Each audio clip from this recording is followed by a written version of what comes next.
বেশ কয়েক বছর আগেকার কথা। হঠাৎই ভগবানের এক শুদ্ধ ভক্ত হাতে করে আমার জন্য নিয়ে এলেন এই অমূল্য রতন। এটি আমাকে জননিবাস প্রভু পাঠিয়েছেন এই কথাটি বলে আমার হাতে দিলেন, আর সঙ্গে ছিল ভগবানের অপূর্ব সুন্দর মহাপ্রসাদ। মায়াপুরের এই দিনটি আমার কাছে ছিল নতুন একটা জন্মের মতো, যেন আমি পুনর্জন্ম লাভ করলাম এই মহামূল্যবান রতনটি হাতে পেয়ে। সেদিন আমার এটিই মনে হয়েছিল। এটি হলো শ্রীমতী রাধারানীর শ্রীঅঙ্গে পরানো নেকলেস।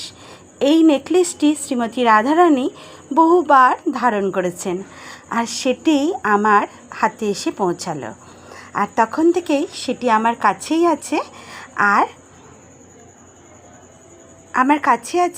আর এটির মাহাত্ম্য বলি, যখনই কেউ প্রচণ্ডভাবে অসুস্থ হয়, ওষুধে কোনো কাজ করে না, তখন এই নেকলেসটি তার শ্রীঅঙ্গে ছুঁইয়ে দিলে, সেই অসুস্থ ব্যক্তির গায়ে ছুঁইয়ে দিলে সে তৎক্ষণাৎ সুস্থ হয়ে ওঠে।